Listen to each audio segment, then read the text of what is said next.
Assalamu alaikum wa rahmatullahi wa barakatuh. Allahumma salli ala Sayyidina Muhammadin wa alihi wa sallim. Greetings and welcome to UK Islamic Mission Sisters Ramadan 2024 series, an enlightening online platform dedicated to our theme of Together for Change. Throughout the series, we'll delve into the essence of cooperation in righteousness and God consciousness. My name is Rim Chakraborty, and it's truly a pleasure to be here as your host today. As a revert and a National Secretary for the Sisters New Muslim Care Department at the UK Islamic Mission, I'm deeply committed to supporting and serving our community. Before we begin, let's address a few housekeeping rules. Please ensure your mics are muted and your videos are turned off. If you have any questions during the presentation, feel free to type them into the chat box and we'll address them during the Q&A session. Now we'll commence with a Quran recitation by Sister Uzma Gul. She will be reciting Surah Al-Baqarah, Ruku 36, for which the English translation will be displayed on the slide.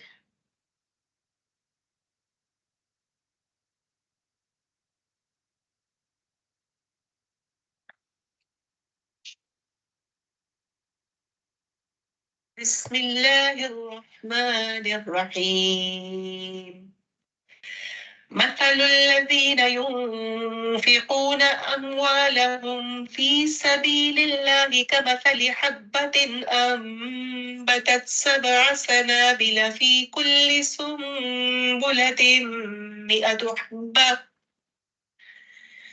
والله يضاعف لمن يشاء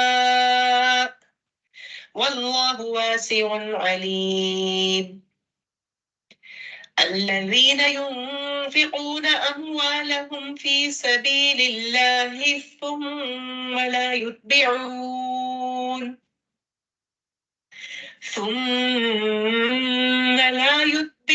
ما أنفقوا منا ولا أذى لهم أجرهم عند ربهم ولا خوف عليهم ولا هم يحزنون قول معروف ومغفرة خير من صدقة يتبعها أذى والله غني حليم يا أيها الذين آمنوا لا تبطلوا صدقاتكم بالمن والأذى كالذي ينفق ماله رئاء الناس ولا يؤمن بالله كالذي ينفق ماله رئاء الناس ولا يؤمن بالله واليوم الآخر فمثله كمثل صفوان عليه تراب فأصابه وابل فتركه صلدا لا يقدرون على شيء مما كسبوا والله لا يهدي القوم الكافرين ومثل الذين ينفقون أموالهم ابتغاء مرضات الله وتثبيتا من أنفسهم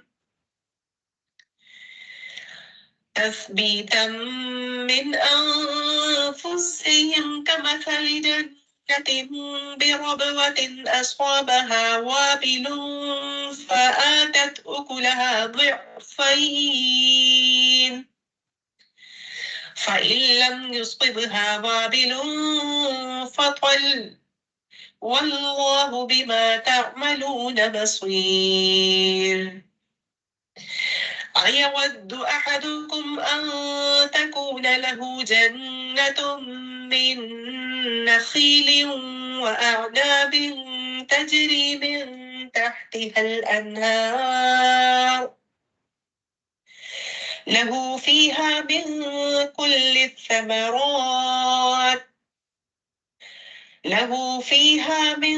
كل الثمرات وأصابه الكبر وله ذرية ضعفاء فأصابها إعصار فيه نار فاحترقت. Jazakallah khair, Sister Uzmagul. MashaAllah, Tabarakallah, for that beautiful recitation.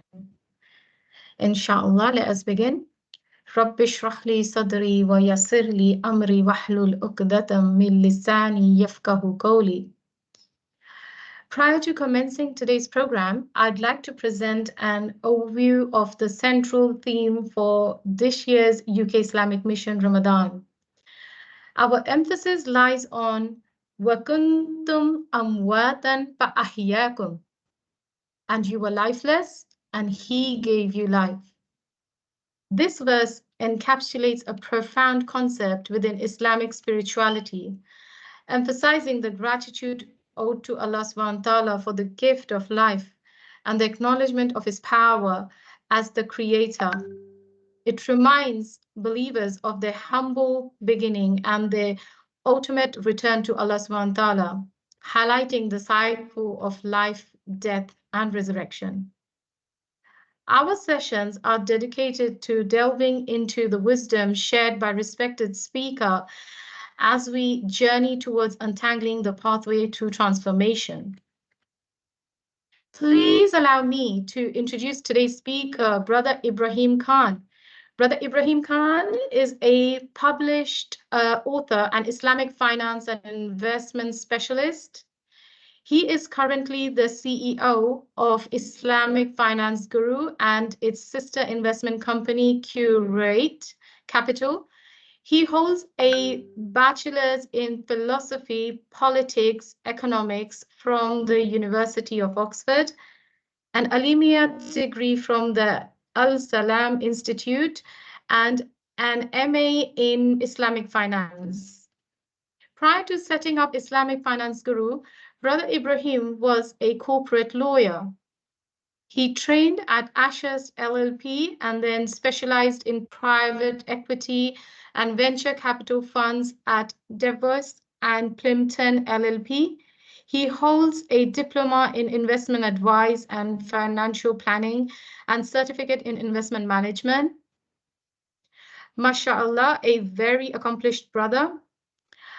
I would now like to invite Brother Ibrahim Khan to deliver his session on how to change the world, where he will specifically be talking about modern poverty. Brother Ibrahim Khan, the floor is all yours. Jazakallah khair. It's a pleasure to be here. Assalamu alaikum wa rahmatullahi wa barakatuh, everyone. What I'll do is I won't be sharing my screen. I just want to kind of speak from notes to you guys, inshallah. If there are questions that come up, feel free to put them in the chat. I assume that you can put things in the chat. And if someone could put something in the chat just now, just to confirm as well, because that way we can make this a little bit more interactive as well as we go along. Okay, great. So it looks like we can put things in the chat. Bismillah, walhamdulillah, wassalatu wassalamu ala rasulillah, amma ba'd. I wanted to ask, first and foremost, we're talking about modern poverty. We're talking about wealth and finance and economics and, I guess, inequalities. And I wanted to ask you a question. What do you think the average net worth of a person is in the world today? Any thoughts? It will be in the thousands of dollars. So if we if you want to guess, in the thousands of dollars. In fact, it will be in the tens of thousands of dollars. I'll give you a further clue. I'd love to hear your thoughts on how much you think the average net worth of an individual is across the entire world.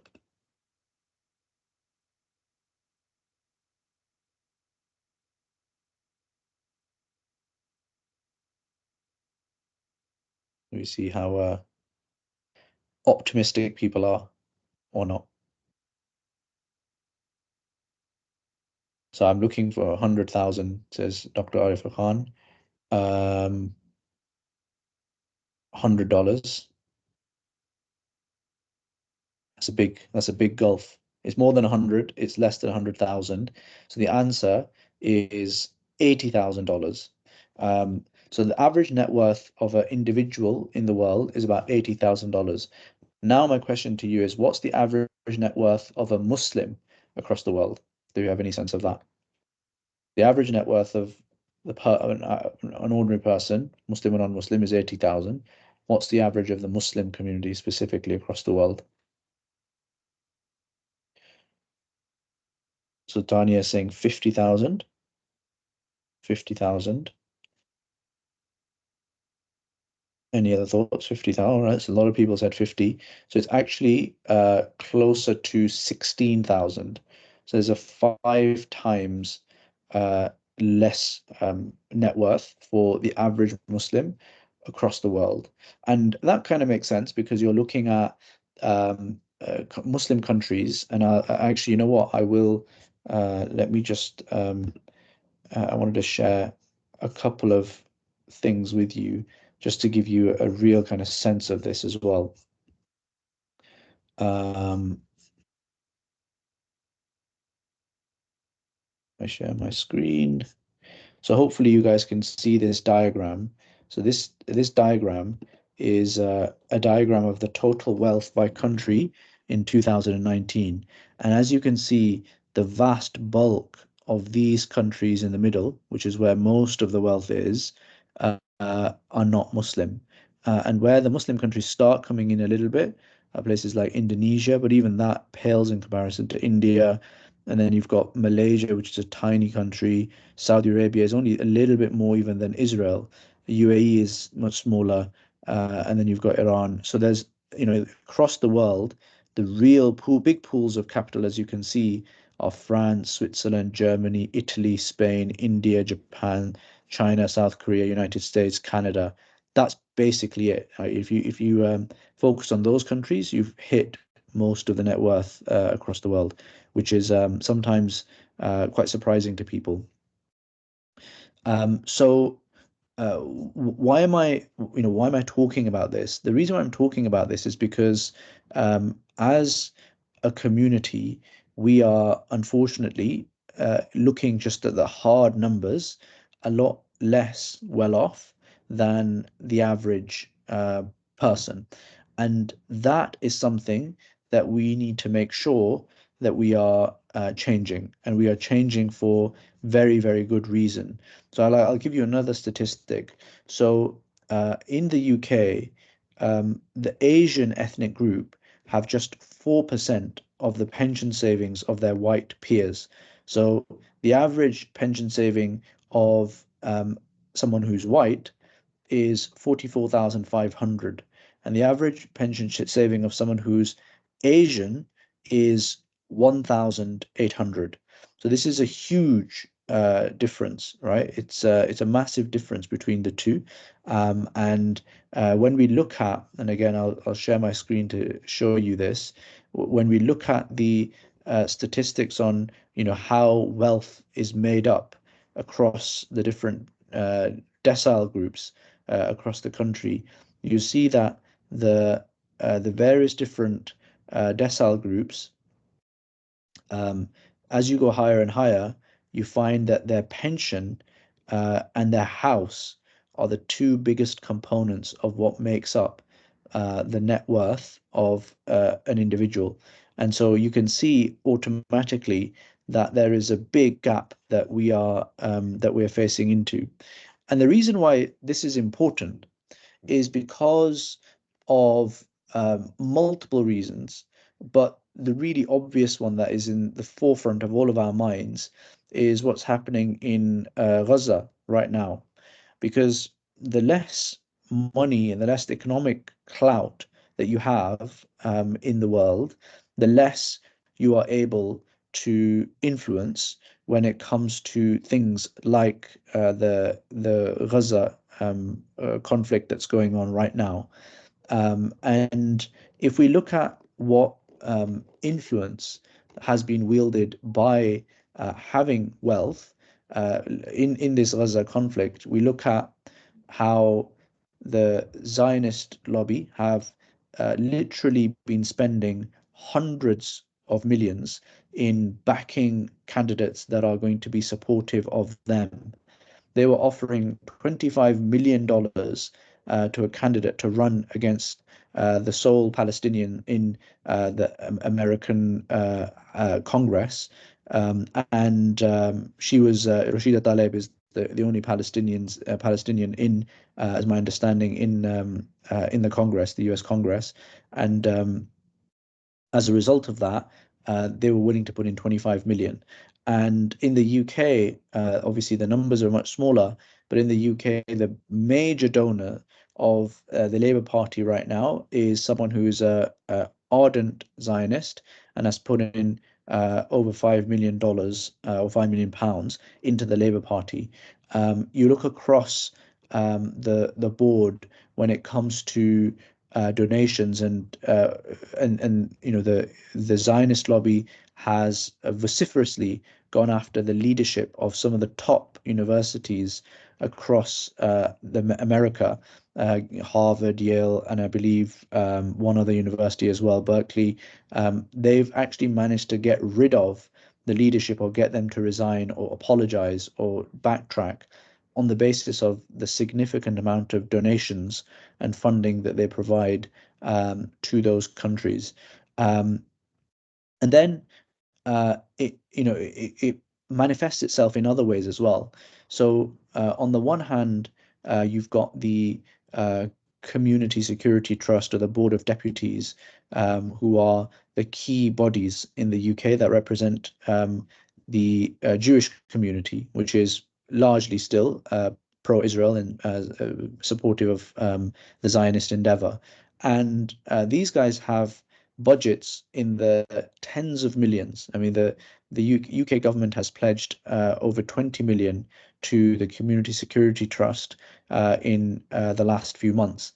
Now, if you compare that to organizations like the MCB, which is the equivalent, or the Islamophobia Response Unit, which is the equivalent in the Muslim community, and suddenly you are looking at total budgets of £150,000, £250,000, you're talking about the sky and the earth in terms of difference, in terms of impact, um, and it's interesting because, and I will talk a little bit about what causes this, because the money isn't necessarily lacking in our community. The money is just not necessarily being deployed in the right places, and it all comes home when we have moments of crisis like this, where we sow what we have reaped.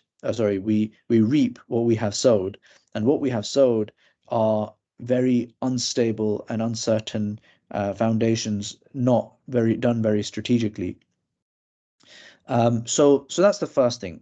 Less money, being poor as a community means that we have typically less strength to be able to do things.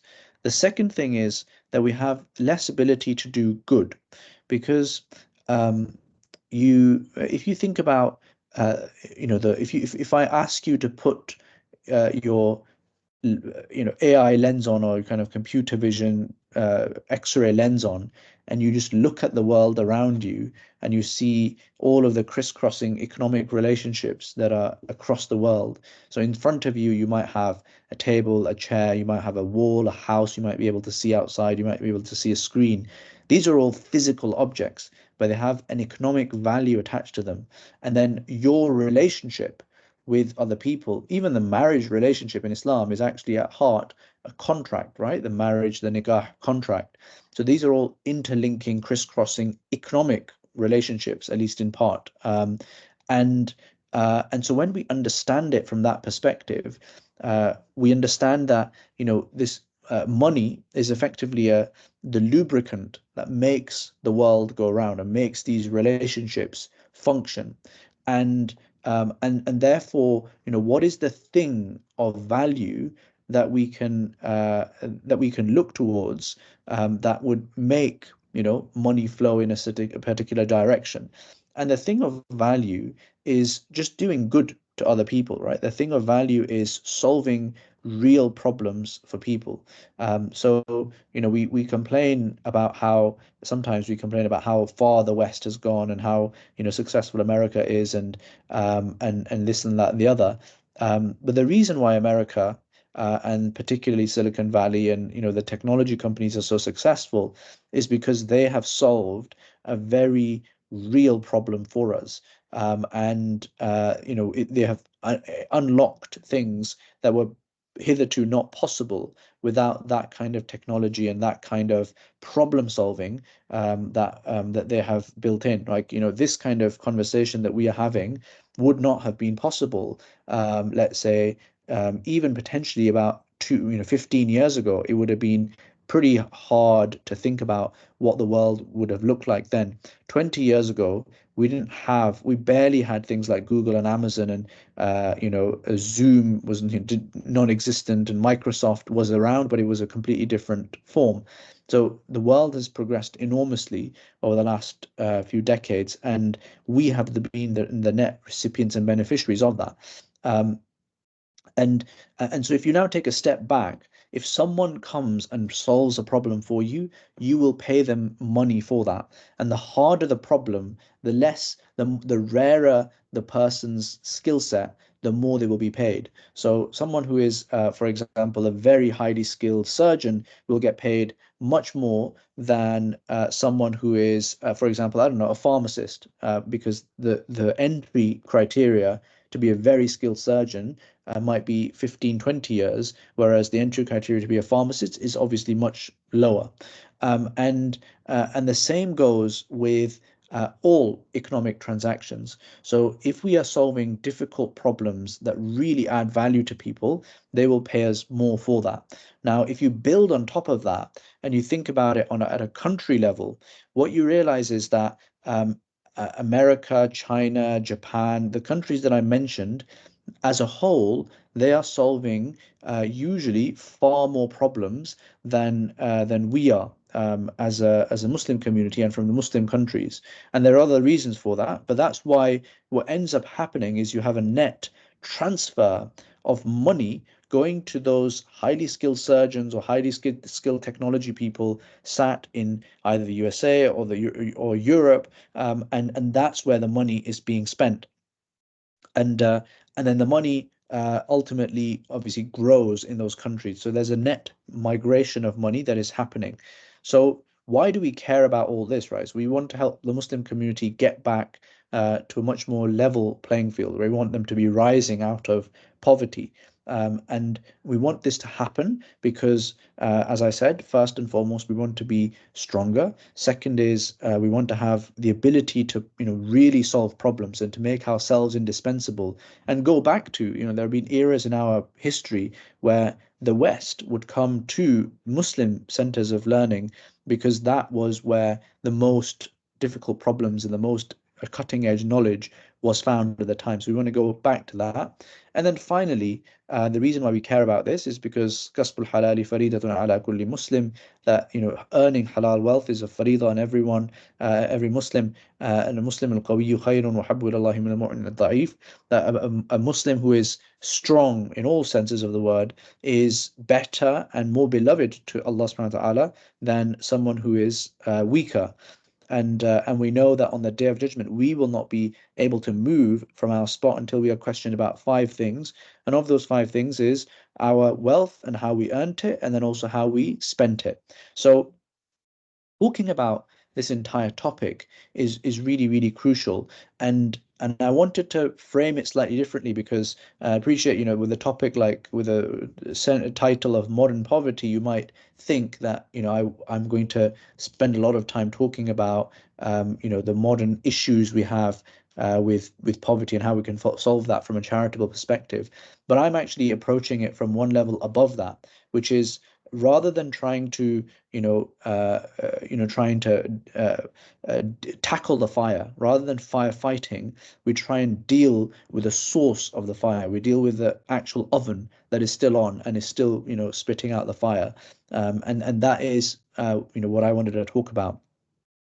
But if we get into the actual weeds of, what causes all of this stuff that I'm talking about, what causes the Muslim community as a whole to be in the position that we are in, I have identified one, two, three, four reasons, four key reasons. The first is that as a community, we don't give enough zakat and enough charity. I think we give plenty, but I don't think necessarily we will be giving as much, especially the more affluent and especially those who are business people. Sometimes they overlook giving the full amount of zakat that is actually due on them. And calculations say that if everyone paid the zakat that they actually were supposed to pay, then some calculations say that we would actually wipe out poverty, or we would wipe out people who are living just below the subsistence line. So that's the first thing. We should give zakat and we should give charity. And it's haqqul lis-sa'ili wal mahrum. Allah subhanahu wa ta'ala, He talks about how zakat and how charity is a haqq. On his wealth has a haqq, it has a right associated to it, which is linked to the one who is asking and who needs it. And Allah subhanahu wa ta'ala, when we talk about zakat, it is a duty that is owed on our wealth. So our wealth, it isn't, that percentage of it is no longer ours from a legal perspective. It is the right of someone else. It is the right, according to zakat, to be distributed to those who need it. And so we need to make sure that we purify our wealth by doing that. And as the sister recited the verses at the top, when we do that, we see incredible amounts of barakah that come into our wealth as a result of that. The second area is that we don't give zakat and charity intelligently. So we give roughly somewhere in the region of 500 million to 1 billion pounds in charity every year in this country, in the UK alone. So that's an enormous amount of money, an enormous amount of money. But sadly, we often, when we give our charity, we don't give it on the basis of where there will be the most impact and where we can be think intelligently about giving. And instead, we do it based on emotions and based on sometimes personal connections, which can be a good thing as well. But we mainly do it based on emotions and just what we think is right. And to give you an analogy on that, zakat, as it's understood in our Sharia, is not just charity. Zakat has a very, very strong political dimension to it. And Sheikh Sohail Hanif has done a number of interviews. Recently, did one on the IFG YouTube channel as well, going really deep into the meaning of zakat and exactly what the criteria of zakat are and the different parties that can receive zakat. And zakat really is, at heart, a very political tool that Allah subhanahu wa ta'ala has enabled for us to be able to meet some of the key functions of our society. And as Allah subhanahu wa ta'ala says, إِنَّمَا الصَّدَقَاتُ الْفُقَرَاءِ وَالْمَسَاكِينَ, those who are particularly needy, and وَالْعَامِلِينَ عَلَيْهَا, those who administer the zakat, وَالْمُؤَلَّفَةِ الْقُلُوبِ, and to join the hearts and to attract people to Islam. And that could be, in some cases, non-Muslims as well, or people who are recently Muslims who we need to give wealth to. And Prophet ﷺ, he gave wealth to people like Sufyan radiallahu anhu, and he made him an incredibly rich man. So he wasn't just a little bit of wealth, it was a lot of wealth that was given sometimes. وَالْمُؤَلَّفَةِ الْقُلُوبِ وَفِي الرِّقَابِ, and those who are slaves. وَالْغَارِمِينَ وَفِي سَبِيلِ اللَّهِ, and those who are those who are slaves or captured, and then wal those who are in debt وَفِي سَبِيلِ اللَّهِ, and in the path of Allah. And that could be waging wars in defense of Muslim lands, and it could mean a number of other things as well. So in the modern context, it could actually mean in the digital context a lot of a lot of the dispute, a lot of the conflict between the different sides and different parties has switched and gone onto online, and has gone into the world of ideas.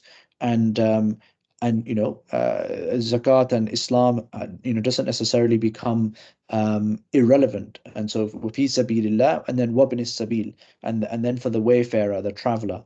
And so Allah subhanahu wa ta'ala, he starts with the most kind of obvious, sadaqat al-fuqara wal-masakeen, and he goes all the way out to those who we don't really have any connection with. So he's kind of going out slowly, slowly, slowly across all of society. Um, and so, as you can see, some of these categories are highly political sections.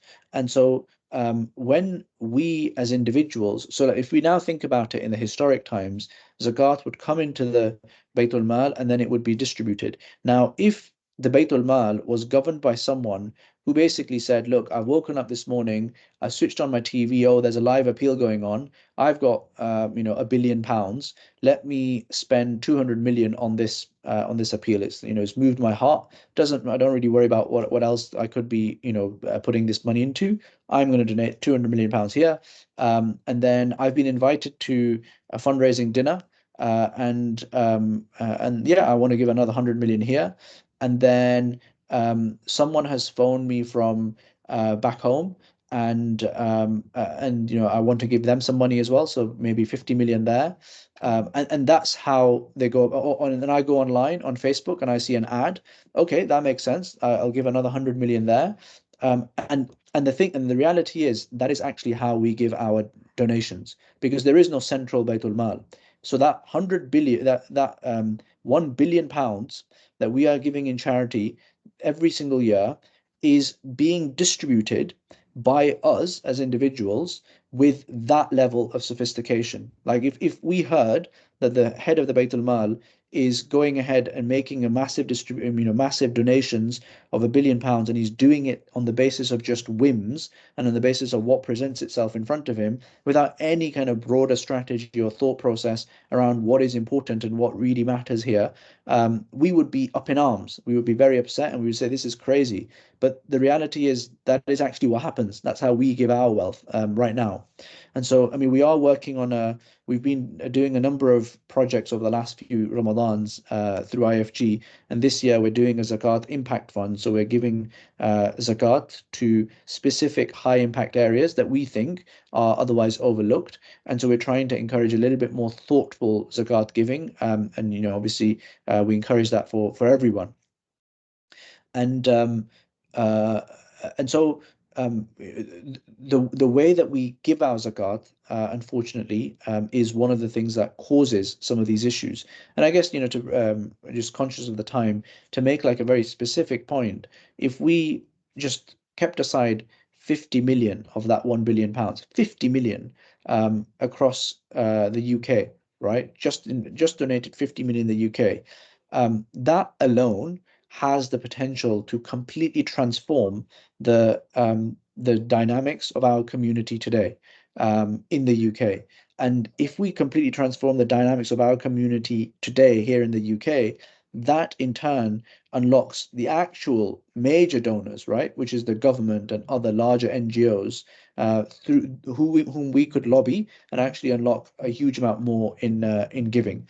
So I'm not saying, by the way, by any stretch, I'm not saying that don't give to people who ask, don't give, at dinners, don't give, if you see an ad. I'm not saying any of those things. I think we should, and I personally do give to each of those causes. But what I'm saying is that you go at the start of your, Ramadan, or start of your year, you actually plan out. These are the broad areas that I want to donate to. This is how much I want to donate to. And then naturally you will go to an event or something, and that will fall nicely into one of your buckets, and you donate what you had thought that you are going to donate to that cause, and you might even want to donate a bit more. That's perfectly fine. But then you are approaching it not from a perspective of, oh, I'm just going to do whatever, to a perspective of I'm going to do it I'm going to donate based on a plan. The third thing I was going to say is that we don't push our children and our youth and ourselves into entrepreneurial and value creative areas. If we think about where the vast majority of wealth actually lies, so we talked about the average net worth, but even within the average net worth, if you look at where the bulk of the investment money lies, it's with the most affluent people. And any ideas how the most affluent people became the most affluent? Because I'm conscious I've not asked any questions. Any ideas? What's the number one cause why people become very well off?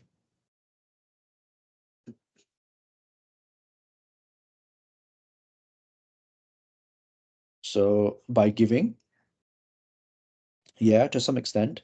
But I was going for a more practical reason. So like if you look at the top 10 richest people in the world, what is the single common factor that they all have? Any ideas? What do they do for a job?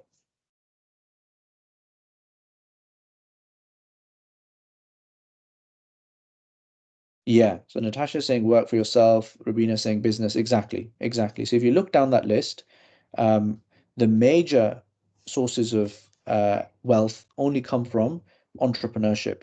And that comes with some associated risk as well. But unfortunately, we don't necessarily push our kids into entrepreneurship. And if we go back to the point about how the Muslim community is 5 times poorer than the rest of the world, and yet me and you are sat in the UK or the West, and we're the most affluent and protected and prosperous Muslims that there are globally, right? That's not an exaggeration. That's just fact. If we are not going to step up and take the risks, given the huge safety nets that we have, if we are not going to step up and take the risks to try and create that big wealth for our community as a whole, for our ummah, which we can do most successfully relative to someone who is just surviving, right, in Pakistan, or just surviving in Gaza right now, or just surviving in Malawi or Zambia, compared to those people, they will be judged on by Allah subhanahu wa ta'ala on what their circumstance was. We will be judged on our circumstance. And so given that we are in that rare and privileged position where we can do this, and then instead we decide to encourage our kids instead to go for safer options, that is, I think, where we are failing, because we are not helping our community actually rise as a whole out of poverty. And then the final area is our modern banking system is something that is deeply damaging and causes a lot of the poverty that we see around us today. And there are secrets, there are solutions and tips and tricks that we can learn, and I'll share with you right now, that actually allow us to benefit from the way that the system is. Because you see, the way that the modern banking system is it's based on debt. So that our money is not intrinsically worth anything. It is an IOU from the central bank. And our money is no longer printed by the central banks. It is issued as debt by the private banks. So HSBC, Barclays, RBS, they all will issue debt. So when they create a mortgage, they just pop money effectively into existence on their into their accounts. And then you owe them that money, and you owe them not just that money, but you owe them more of that money. And so what naturally ends up happening is that money grows, right? There isn't enough money today to be able to pay off all the debts in the world because of the interest. So now money grows, and you have this kind of steady inflation and steady increase of the money supply. And um, and when you have that, you have an erosion of the value of money. So you and I and everyone reminisces about back in the day when 1p used to be a lot of value, or 10, 20p used to have value.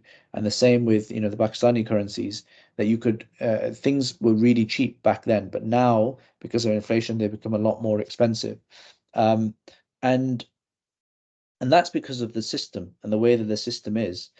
So how do you address that? How do you deal with that? Well, the way that you deal with that is by making sure that you are holding assets, that making sure that you are holding investments and things that are going to hold their value over time. And if you look at the 2 or 3 main areas that really spike over COVID or really spike after the global financial crisis, that gives you a clue as to where you should be parking your money.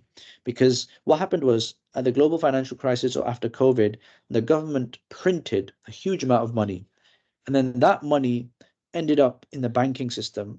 And then the banks, they gave that money in loans, and they injected that money into a few areas that they really like to inject money into. That is the property market because it's safe and they've got assets.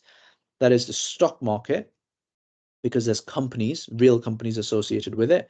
And that is generally the investment landscape. It boomed as a result of all of this money that had been entered into the economy. And and so the people, unbelievably, who got richer as a result of these disasters that took place were actually the richest in society. So the richest in society got hugely richer.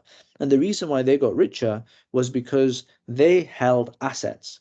So if you are holding property already, and then you see a huge amount of wealth go into the property market, prices rise. And so your investment rises as a result of that. Now, on the other hand, because inflation has gone through the roof, if you do not hold property, if you do not hold assets, and actually the bulk of your money, the bulk of your wealth is just held in cash, that cash is worth a lot less because, of course, inflation has gone through the roof. And inflation, for those of you who might not know what the meaning is, it just means that the things that you can buy for your money have reduced. So, like, you can't buy as much for your money anymore because your money is worth less. So inflation was 10% plus, and in double digits over the last several years, and now it's slowly coming back down. So you can see why the modern banking system is created in such a way that the rich get richer and the poor get poorer. And it's not a simple analysis as, sometimes someone might think, which is all right, interest-bearing debt, people with money give out the loan, people who don't have money, take the loan. I mean, that is partly true, but actually the real, calculus, the real mechanism by which all of this works is money creation, its linkage to debt, and the fact that money ends up sat in these asset classes, and that's where the money increases in value. And the difference between someone owning a property and not owning a property over 25 to 30 years is the difference between having no money to show over that period and then having about £400,000 worth of value that has been created just by doing nothing other than owning an asset. And that's the way that it is. And there's a number of other points as well to make, but I think those should suffice in terms of the causes. I wanted to kind of briefly wrap up by mentioning some of the key reasons as well, or the key solutions, sorry, for these issues that I've just outlined. So the first solution is that we need to make sure that we are giving wealth in an intelligent way, and that we are making sure that that wealth is as sustainable as possible. So rather than giving a man a fish, we are teaching the man to fish. We're not even teaching him; we're giving him the rod to fish with, and we're setting up a shop nearby which sells fishing equipment, and we've made that a waqf so that future people who need to come along and don't know how to fish, the profits from that shop can teach those people how to fish as well. So that makes this really sustainable, right? Rather than just giving out with the same money, giving out 100 fish, because that's the end of that. But if we're clever about it, then we can make a real impact. The second area that I think we need to do as a community to rise out of poverty, or to rise out of a weaker economic status, is to build enormous or very prosperous Muslim businesses, and we do that by encouraging ourselves and our children to take those risks and try and solve those problems and to back them in that pursuit. The third area that we can focus on is to, and this might be beyond our individual capacities, but influencing Muslim governments to be able to create a more just Islamic money creation system rather than the banking system that we have today. And then the final thing that we can do to make sure that we maintain our wealth is by holding assets and making sure that we are preserving the wealth that we have. Hifdul mal is one of the five maqasid al-sharia. So, the maqasid of sharia are telling us that we need to protect our wealth. And unfortunately, many of us are not protecting our wealth. So, that in itself is causing a drain on the resources of our ummah, which already is in a pretty weak position economically right now. Um, so, with that, I'd like to conclude, and hopefully that's been beneficial. And if there are any questions or observations, then please feel free to share. Jazakallahu khairan.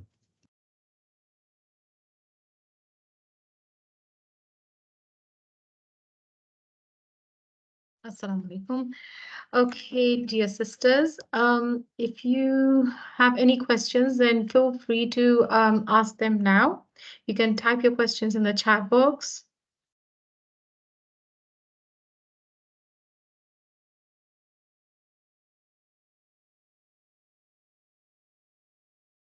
Okay, so if there are no further questions, we move forward.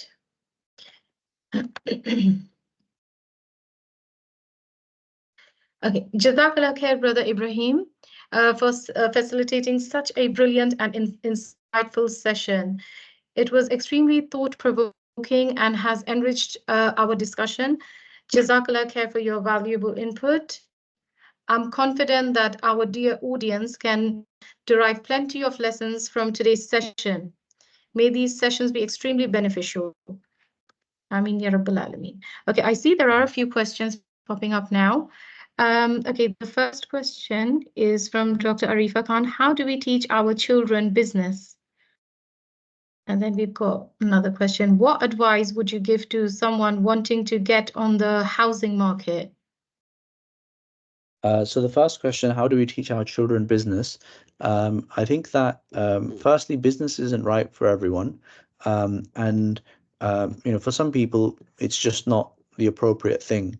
But for people who do show some interest in it or do show some aptitude towards that field, then we should encourage it, and we should try and encourage it from an early age, because the reason why so many of our our community want to become doctors and lawyers and dentists is because we've encouraged it from an early age, right, as a good thing to do, and they've got role models who have done it, and so that therefore they want to experience it as well. So there's a disproportionate amount of Muslims who want to apply for those professions. So the same goes with business, right? So where we encourage, we celebrate entrepreneurship. We don't look down on it. We try and facilitate. We try and get them role models, and we encourage them from an early age to try things like having stalls, and even helping out around fundraising events, trying to sell certain things. We should encourage that. A lot of this stuff, as I said, does come naturally, but it needs to be encouraged and catalyzed. Dr. Batul is asking, what advice would you give to someone wanting to get onto the housing market? I would say that you should save up for your deposit, and then take advantage of an Islamic mortgage. I think the cheapest on the market right now is Stride Up. And yeah, you can get onto the housing market very quickly through that. And the benefit of going via an Islamic mortgage is that you don't obviously have to buy the entire house out, but you do keep the upside of the house value that goes up over time. So that's what I would say. Irina is asking, is there any coaching or mentoring available about purchasing assets? So I guess I do this kind of community drop-in that you can, if you want to speak specifically to me about basically anything. I do this community drop-in session. I'll share the link in the chat.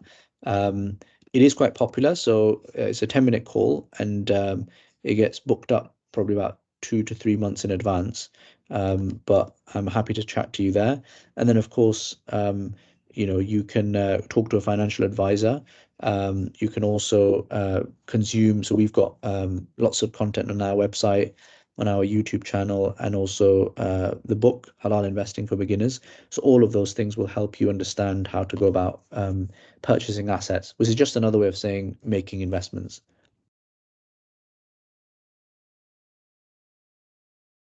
Jazakallah khair.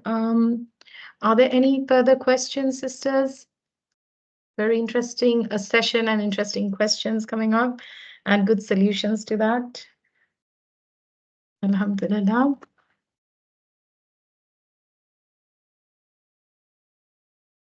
Okay, if there are no more questions, then we move forward with our program. But also, in the meantime, if you do think of any questions, feel free to pop them into the chat box. We move forward for now. Okay, so our today's UK Islamic Mission appeal is about New Muslim Care. And today's appeal is very dear to my heart. It's for the Sisters New Muslim Care Department. If the IT team could please play today's video. Jazakallah khair.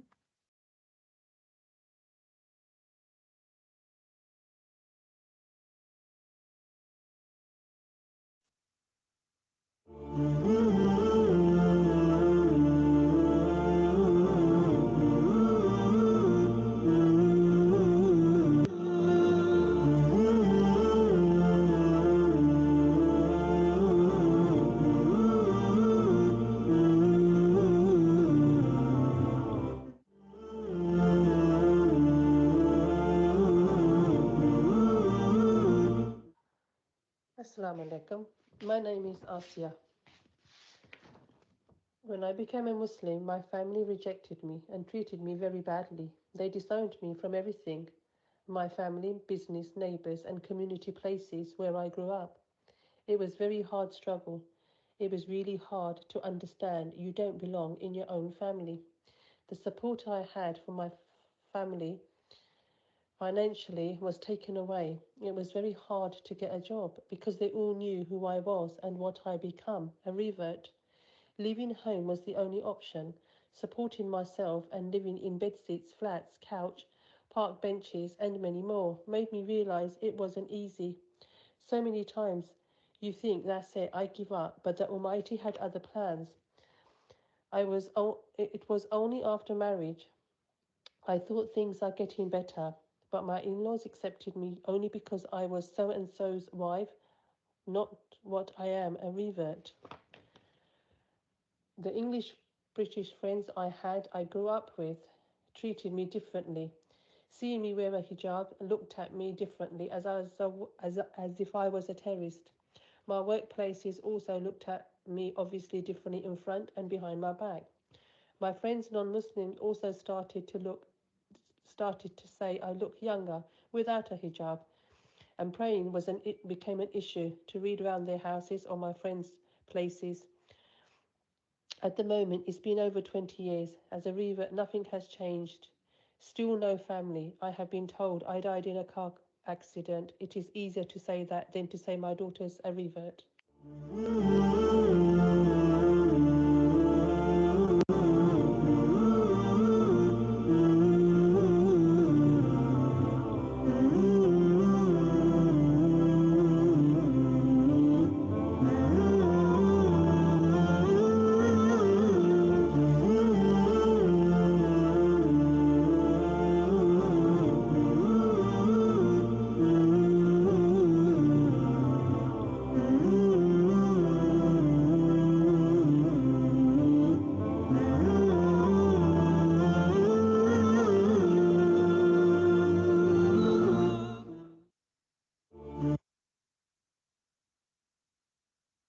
Yes, so my dear sisters, this is just one of the examples that we can look into, but there are like millions and millions more examples like these.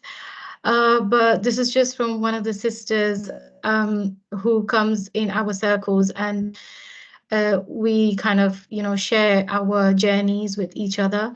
So, yeah, so as a Rebirth Secretary for Sisters New Muslim Care Department, we're witnessing a significant surge in people embracing Islam, particularly following the Gaza war. This isn't just a few hundred, but tens of thousands reverting to Islam. The influx is overwhelming. Some organizations and mosques are struggling to keep up. It's crucial for us to unite in this moment. Many rebirth sisters face immense challenges, including being ostracized from their families, their comfort zones. Reflecting on Prophet Muhammad Sallallahu Alaihi Wasallam's own struggles, we see parallels in history. In Medina, however, immigrants were welcomed with unparalleled love and respect, a model for us today.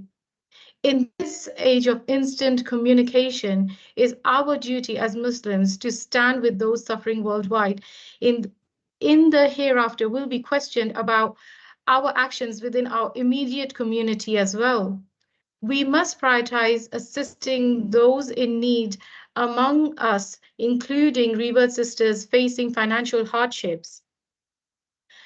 Both zakat and sadaqah apply, so let's not make excuses. Brother Ibrahim did cover up a lot on zakat, and I'm sure you can invest wisely and put something aside for the rebirth sisters, inshallah. Any assistance, especially during Ramadan and the last 10 days, is greatly appreciated. May Allah subhanahu wa ta'ala accept all the hard work that goes behind it, and may Allah bring ease to all the sisters and everyone around the globe. Ameen ya Rabbal Alameen. Please, dear sisters, remember to take a picture of the appeal page. And also, we've got the bank account details that's in the chat box. No, it's not. It's actually on the appeal page. So, my dear sisters, if you do help out, inshallah, Allah subhanahu wa ta'ala will reward you with the greatest reward ever, inshallah. We extend our heartfelt gratitude to the esteemed speaker and all participants for their presence and valuable contribution to today's session. Your active involvement and engagement has been truly appreciated. May Allah subhanahu wa ta'ala grant us immense benefit from these sessions. We pray that Allah subhanahu wa ta'ala generously rewards all the sisters for their dedication in spending time in His way. Our thanks also to the volunteers of UK Islamic Mission and the platform facilitating these programs. We are grateful to Allah subhanahu wa ta'ala for bringing us together and creating this beautiful gathering. Don't forget to connect with us on our social media platform, inshallah. We have multiple pages where we share updates, and we kindly request you to like and subscribe to stay informed about our ongoing programs throughout the year. Our national programs is running for the fourth and final week for this Ramadan, marking the final stretch, Monday to Thursday. I sincerely hope and pray that you can join us for the remainder of the week. We eagerly anticipate your presence tomorrow at the same time, same place, where we delve into the topic of how to change the world. Jazakallah khair. And now we move on to our du'as. Bismillahirrahmanirrahim. ربنا ظلمنا أنفسنا وإن لم تغفر لنا وترحمنا لنكونن من الخاسرين. Our Lord, we have wronged ourselves, and if you do not forgive us and have mercy upon us, we will surely be among the losers. A dua for repentance, tawbah, we can learn from how Adam alayhi salam responded after he erred. Being able to admit your faults and to harbor guilt is a beautiful sign of our belief and dedication to Allah subhanahu wa ta'ala. We ask for his forgiveness and avoid repeating the same mistakes. This is the dua of Prophet Adam alayhi salam, where he recited this after committing a huge mistake in paradise. سبحانك اللهم وبحمدك أشهد أن لا إله إلا أنت أستغفرك وأتوب إليك والعصر إن الإنسان لفي خسر إلا الذين آمنوا وعملوا الصالحات وتوصوا بالحق وتوصوا بالصبر. اللهم صل على سيدنا محمد وعليه وسلم. Jazakallah khair everyone. Assalamu alaikum wa rahmatullahi wa barakatuh.